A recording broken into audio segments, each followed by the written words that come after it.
Good afternoon, invisible friends. My name is Rinaldo Aguiar. My full name is Rinaldo J. Aguiar Marcano. And today is July 16th, 2025, and it's about 2:15 p.m. And I'm located at the 26714 Valley Side Drive, Katy, Texas, 77494. Welcome back to Law Enforcement Rapid Fire Tips. And as usual, I'm recording this video as part of this civic campaign that I'm advancing to bring Diosdado Cabello to justice, bring Diosdado Cabello to the US, which is the only way that there could be justice. So today I want to make a quick, very short session just to give a few small items that I've been meaning to deliver. And well, one of them I just found out today, but the other ones were older and I haven't delivered them. So I wanted to do that today. Sorry. Let's start with informant updates, okay? I don't know if viewers would recall that I've developed a few informants over the last, I would say 7 months, 8 months, in different parts of this criminal organization. Like some of them are on the Chinese team, some of them are in the Venezuelan team, etc. And there's this particular informant that I've been exchanging messages with for the last 2 days. I've had communicated with him before, and he's reliable, or he has been reliable. But the last 2 days, he gave me a couple of good tips, I would say.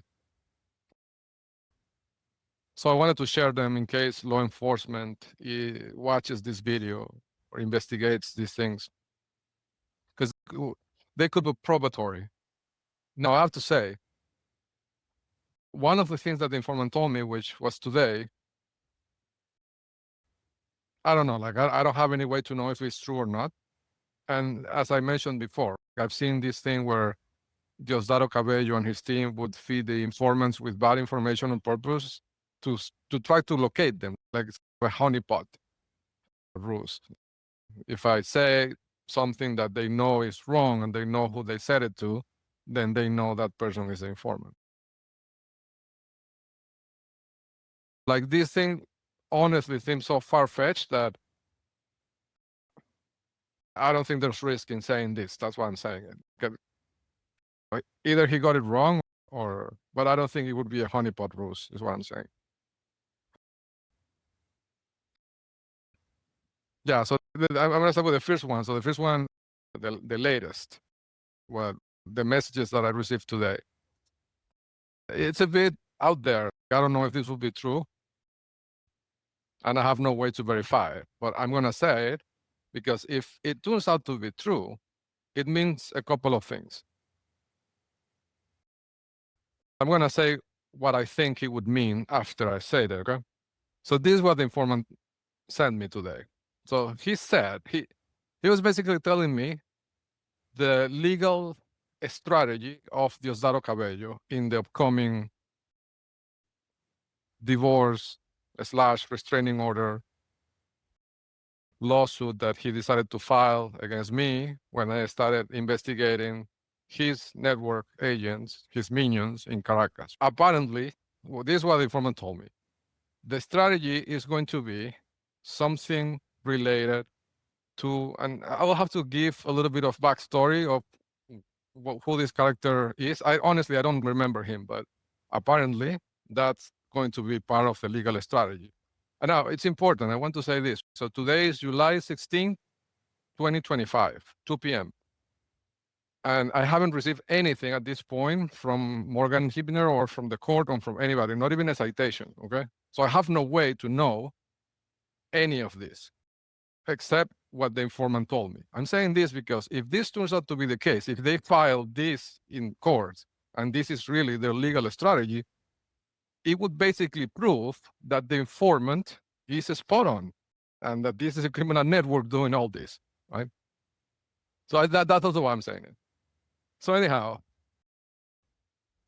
So the backstory is there's a character which I used to call the Bartender in New York. Okay, and this is it's a long story, but I think more or less like in 2012, 2013, I was dating Jillian Walsh. Okay, and she's documented in the website and in other videos here, and she's an agent.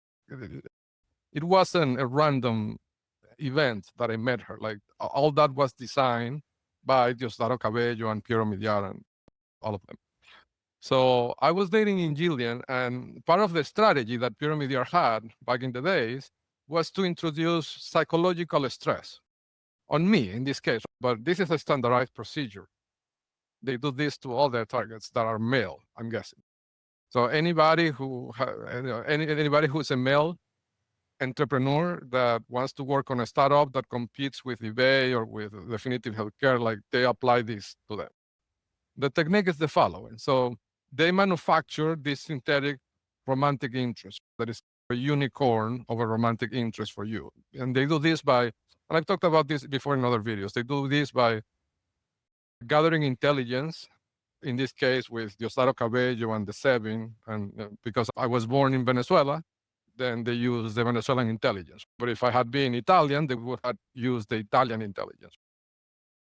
So with the intelligence of your country of origin, they gather intelligence about everything in your life, like the things you like, the things you dislike, your goals, your aspirations, your dreams, your fears, everything. And then and also what is your type, the physical characteristics that you prefer in a romantic partner. And then what they do with that, they manufacture this unicorn of a romantic interest. So in this case, Jillian Walsh was that for me. And the way they do that, they feed her with information about what to say to you, how to act. So she tells you exactly the right things.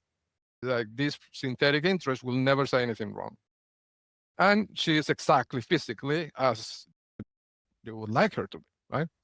So you fall in love with this unicorn. And what they do next is that they use the unicorn to introduce psychological stress. And the way they do that, so for example, Jillian would tell me things like, we were dating, but then she would tell me things like she didn't want to be exclusive. And like she was at the same time seeing this other couple of guys. And she would show me photos of the guys that she was dating on additionally. And she would do things like leave her phone on the table unlocked. So I would see the messages, things like that. And it's very effective because you're basically in love, or you think you're in love. Your brain doesn't know that this is manufactured. So you think you're in love, and at the same time, that perfect unicorn that you have never met before in your life could be taken away from you by not one, but two or three or four guys. One of those was the bartender. So she had one of these characters. I don't know if he's real or not. I've never met him in person. The story goes that he was a bartender at a place called Employees Only in New York. It's a bar on, I think it's 8th Avenue or 7th Avenue, and I would say something like 14th Street or 15th Street. So it's like 3 blocks away from the Google office. So yeah, 8th Avenue and 15th Street, I think is the address.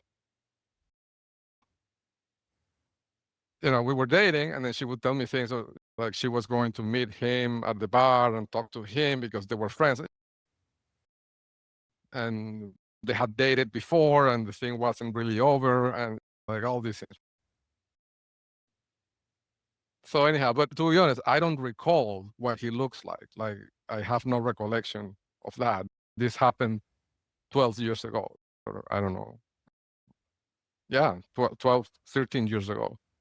And I never met him in person. I think she showed me a picture a few times, but honestly, I don't, he wasn't important in my life. Yeah, she was making me jealous, but as a person, to me, he wasn't important to me. So I don't remember his face or what he looks like. But anyhow, apparently, the strategy of Diosdado Cabello is going to be to present to me another, like a clone, like a body double of this bartender from 13 years ago. And they're going to somehow feed me with the idea that there was a relationship between this bartender, let's call him 2.0, and my former partner. So I become jealous. And I inquire about this, I don't know, bartender 2.0 to my former partner. And that creates a record, like a text message or something where I ask about this man. And then what they're going to do is that they're going to get, this is what the informant told me. Again, I don't know if any of this is true, but if they do this days after I said it, it proves that the criminal network is designing the legal strategy. And not only that, it's a fake legal, they're manufacturing evidence, which is a crime as well. Anyhow, so what he told me is that they were going to get an affidavit from Gillian Walsh talking about the bartender to then basically present to the court the idea that is I have a fixation with this man or this type of man, and that I'm a controlling and jealous towards my former partner, and that everything I'm saying is to hurt my former partner.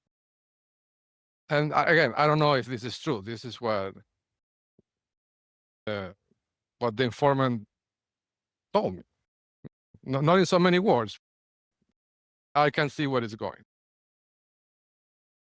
Now, I have to say, this comment from the informant could explain the series of strange messages that I got from my former partner a few days ago, and I documented this in a video where she was saying that I was controlling, sending me strange text messages that said that I was a controlling man, that I wanted to control her, and that things that first are not true, and secondly were not called for in that conversation we were having. Like, this was a text conversation without any provocation or any friction, and she starts saying those things. So it seemed to me like those messages could have been designed by either Morgan Hibner or another lawyer, probably from the Adams law firm, because now they are part of the case, basically, right? So it could be consistent or compatible with those messages that I received, those strange messages, to paint that picture that I'm a controlling individual, jealous, all that. But I'm not a lawyer, and I think it's silly that I'm talking to the criminals now.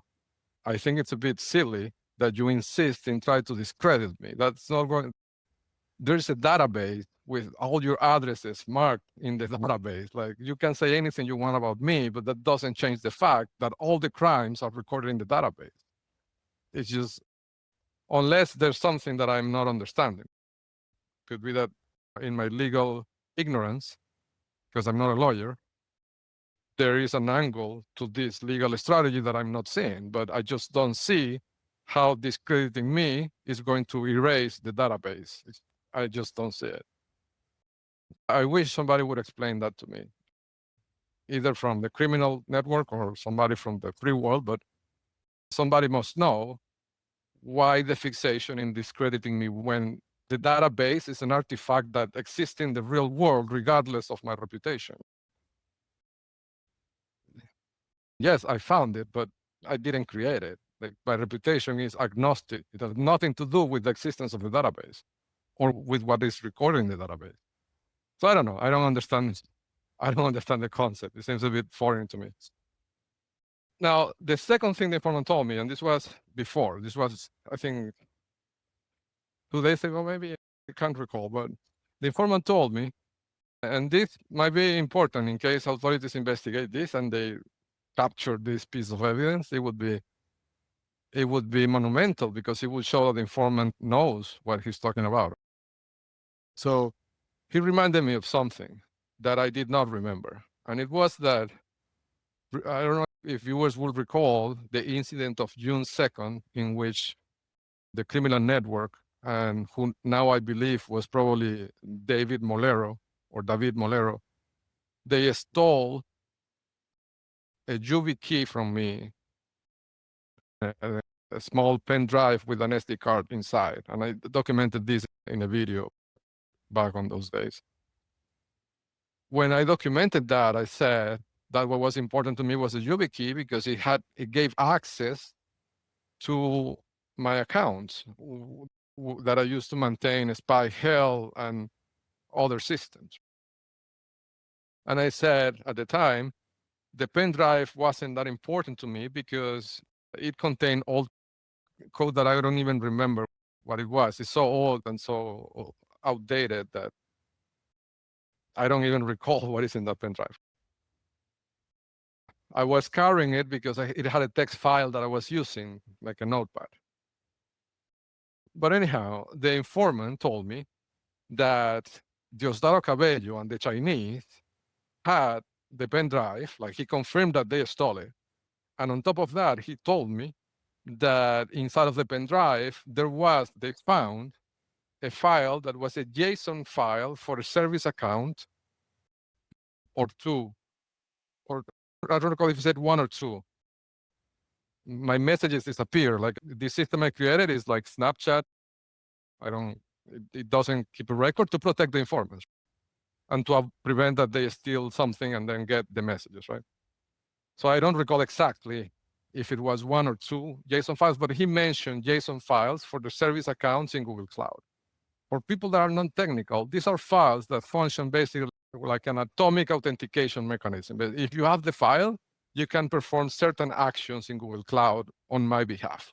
Right? It's like a username and password combined in a certificate in a file, in a text file, JSON format. The informant told me that the Chinese and the Venezuelans had found in that pen drive one or two, I can't recall, of these service account files, which is dangerous because it means that they could have impersonated me and logged into Google Cloud via the APIs, not direct access, but they could do things like copy the data or destroy things or sabotage the servers, things like that.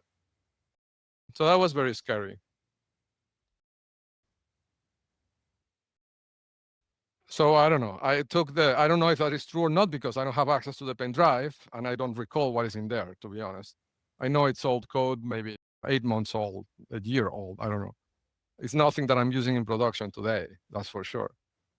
But it could be one of those JSON authentication files that I used 2-3 years ago. So to be cautious, I eliminated all of them from Google Cloud. I disabled I revoked the authentication of all the files. To be on the safe side, in case the informant is saying something that is correct and is telling the truth, I'm safe. And I checked and it seemed like no damage was done. Like I couldn't see. I have to check the logs to see if they made requests to copy data or things like that. But from what I could see quickly, I didn't see any obvious damage. But I'm mentioning this because when inevitably authorities investigate this, if authorities capture or apprehend, I think is the correct word, suspects, and they happen to be in possession of this pen drive, and this pen drive indeed contains those JSON files, it would prove that this informant knows what he's talking about. Same idea as if they file in court an affidavit from Gillian Walsh from another synthetic romantic interest that they fabricated for me over the last years, asserting that I'm controlling or whatever. If they do that, if that's a legal strategy, and I know it at this very moment, not being able to leave my house unless I go to the other house, the only possible explanation is that this informant knows what he's talking about, and that, in fact, all this legal strategy and the lawyers and everything is part of a scheme of the criminal network, as they did with Goldman Sachs when I wanted to sue them. Now, this is another interesting point.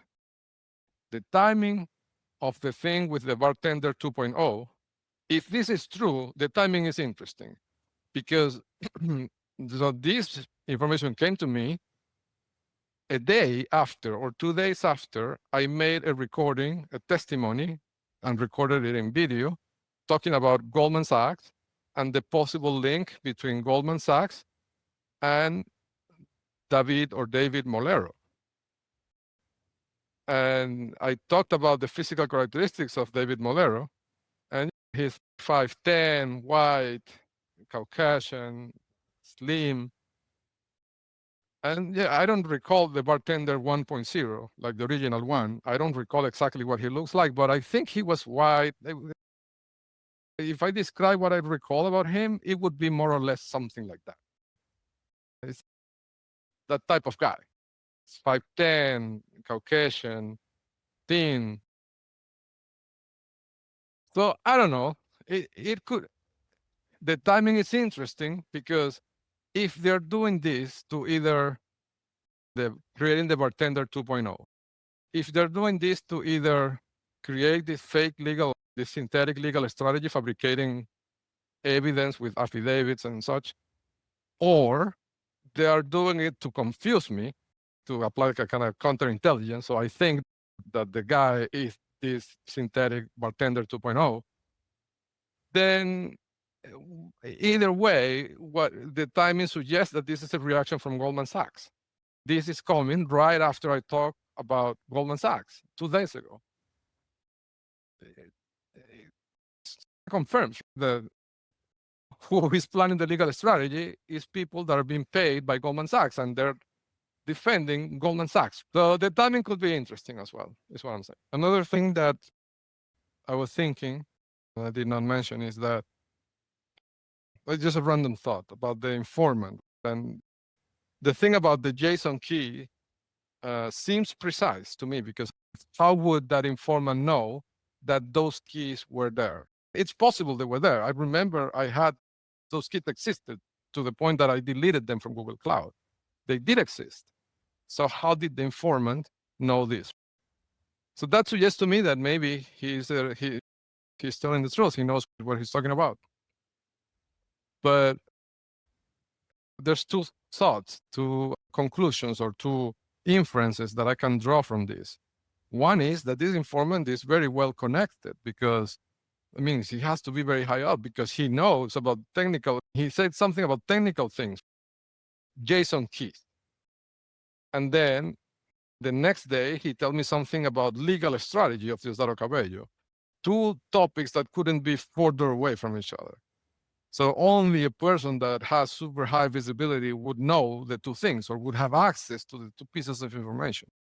So he's not only able to see technical things, he's also able to see strategy things, military strategy things, because that divorce and that restraining order that's a military strategy. Paramilitary, really, because of the kidnapping. It's a kidnapping. It's the same thing that the guerrillas in Colombia did in the 80s, kidnapping citizens.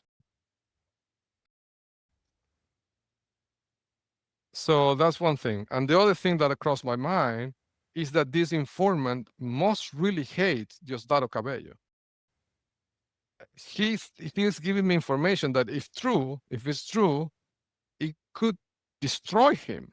Like, he must really hate him. So I don't know.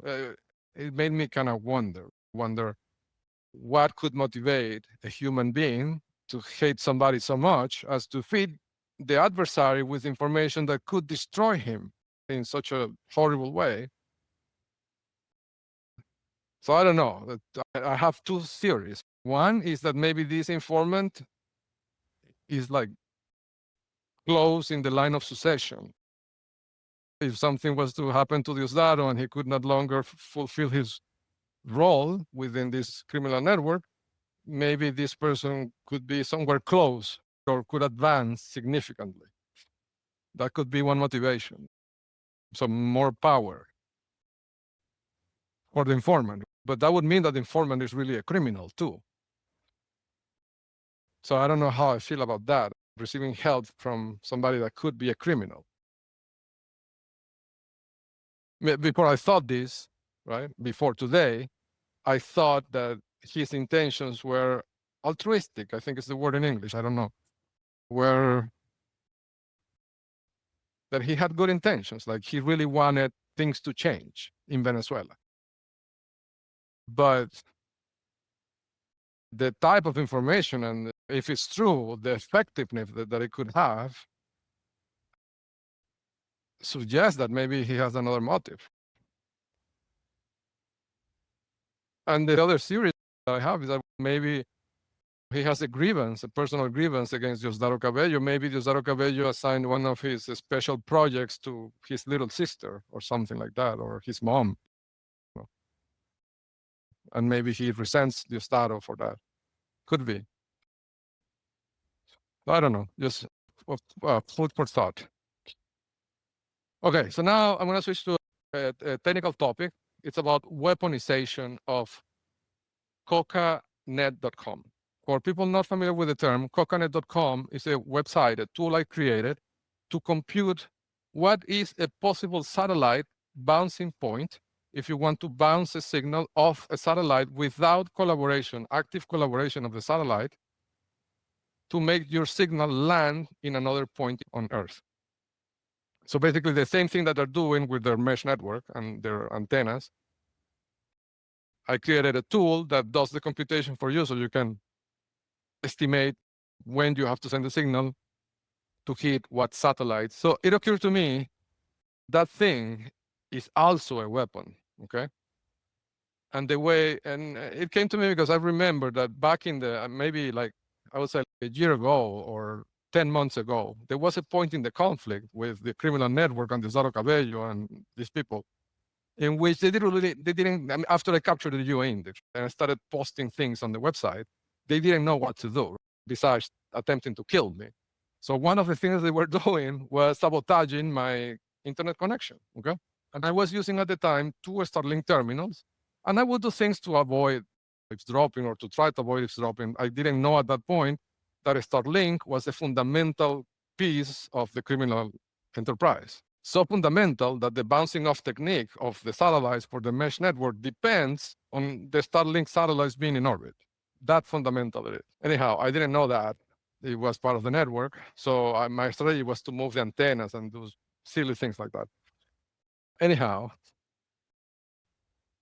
at some point, right, when I started moving the antenna, a lot of times, say, if I designed some things that allow me to move them very quickly. So I could move, I had 2 antennas and I could move each antenna 1 time per minute, something like that. So effectively, I could change the orientation every 30 seconds. So they will have to pass a car every 30 seconds in front of my house to get the new MAC address. So what they started doing was attacking the terminals, the Starlink terminals, bringing them down, like flooding them with requests. And I remember that at the time I thought, this is stupid because if they're doing this, the traffic is coming from inside a Starlink because this is a private network. So I thought this is stupid because if they're attacking the terminals using a Starlink or using servers connected to a Starlink, this is traceable. And authorities eventually, when I manage to talk to them, I have the timestamps of the attacks. So with the timestamps, you can go back and check who sent all these requests, their network logs and connection logs. It's traceable. Even if it's a year after the fact, but it's traceable. Like when they were attacking my Comcast internet with their Linode node and Akamai servers. I have the IP addresses, I have the logs. So anyhow, I thought at the time that the technique of the attack was using internal networking. But I understand now that what they're probably doing is bouncing signals of, say, 500 satellites at the same time. So they all end up in my terminal. That way, there is no logs because they're bouncing the signals off the shell, the body of the satellite, without the satellite even knowing. So what I'm saying is that they weaponize this bounce off technique to flood a terminal with requests. And the way they do it, I'm imagining, it's easy. So they pass a car in front of the terminal, they sniff the MAC address. Once they know the MAC address and they have the coordinates, the exact coordinates, and that's why the landscaping company of Lake Point Estate, every time I move the antenna from one place to another, they would come with 2 vehicles and triangulate where the antenna was located. And I have recordings of this. That's why they were triangulating, because they needed to know the exact geographical position of the antenna to be able to compute the bounce points for the satellites to do this kind of distributed attack using the Starlink constellation. And this brings me to Ukraine, because I read somewhere a long time ago that Ukraine had this problem where the Starlink terminals that they were using to coordinate the drones were being attacked by Russia. The terminals, not with weapons, but with requests. So they flood the terminals, the Starlink terminals, with requests, and therefore the drones cannot communicate and fall to the ground or crash or whatever. So it's a weapon, and the weapon consists on weaponizing the constellation of Starlink satellites to bounce signals from 500 different origin points, geographical points, bouncing them on different satellites that would make them, at the end, the signal land on this specific geographical coordinate where you have your terminal, right? And all these requests have a destination MAC address, your MAC address. What happens is your terminal becomes overwhelmed with requests and then can't respond. It overwhelms the CPU of the terminal. So it's a weapon. It's a weapon as well. That's what I'm saying. A military weapon. Okay. Starlink, the satellites, the constellations might be used as a military weapon to attack ground-based satellite terminals, is what I'm saying. Let that sink in. Okay, and now I'm going to talk about something more local here. I call it spy hacks, okay? And what I mean by this is, sorry, I'm going to put this a little bit up because it's too low.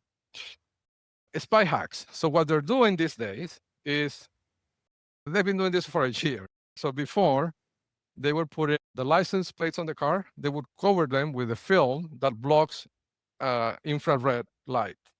The idea is to block the cameras, okay? And I mean, that worked a year ago, and they've been doing this for more than a year. That worked a year ago because I was using the digital watchdog license plate readers, which are based on infrared light. So it effectively blocked the license plate readers, okay? But now I'm using GoPro cameras, and they are so ignorant, they didn't even check the specs. The GoPro cameras are blind to infrared. They have an infrared filter behind the lens in the sensor. So they effectively, the infrared does nothing to them. So they've been blocking the thing with the infrared film for a year, and I haven't told them anything because I'm not going to help them. But they were blocking something that is with something that was having no effect because the camera really doesn't use infrared. But the last few days after I installed the reflectors, the light reflectors, to basically destroy the anonymity that they get from the tinted windows, they started to replace the filters, those IR filters they were using, and now they replaced them with a clear filter that's highly reflective. The idea is that when the beam of my reflector hits the license plate, the light reflects out, and then it basically blinds. It creates like a burn, like a light burn on the image. But it's silly because it's basically like an identification, a badge. They might as well put a sign in the car that says, I'm a spy. Because now if you drive around Katy, you see all these cars with this film that seems like company issue now. It's the exact same material, size, everything. It seems like Diosdado Cabello is like issuing these and giving it to them, to all of them, or many of them. But I think it's silly because it's a signal for detection. So if authorities drive around and see one of these cars with this film on the license plate, that's likely an agent. And also, another thing that's strange, really, and I think could be even a crime. I don't know. I'm not a lawyer, but I think, at least in Canada, this would be a crime. But I don't know if here is the same. So what they're doing is they're cutting, like with a saw, the license plates. They're like mutilating them. And in fact, there's an interesting example I saw today, and in the videos that I'm going to upload today, you will be able to see it. It was a white sedan that was parked on that gym that is in front of Lake Point State. So it was parked in front of the gym, and the front license plate was mutilated, but it wasn't an accident because you can see that it had tool marks, right, on the cutting of and they basically removed the first character and the last character and the lower part. They basically, the license plate, they cut it down to maybe 50% of its size. something like that, by cutting these two borders and the lower. So the license plate is like this, like super small. But also funny, the back license plate is not cut. It had the full numbers, which is stupid. If you're gonna do the thing, like you have to do it on the two license plates. Otherwise, what's the point? This car has cameras 360 degrees. If you evade one side, the other side will get you. But anyhow, I don't know. It seems, I'm mentioning this because it seems to me like these agents are going rogue. They're acting without direction. They're not following orders. They're making these stupid mistakes. So I don't know. I thought it would be a good idea to mention because it's also a good signal for detection. If you see license plates that are cut missing or with this film on top, that's likely an agent. Okay, so I'm gonna cut this session at this point. It was just a quick update, and I'm gonna make other separate videos about other topics. Okay, thank you so much. Talk to you soon.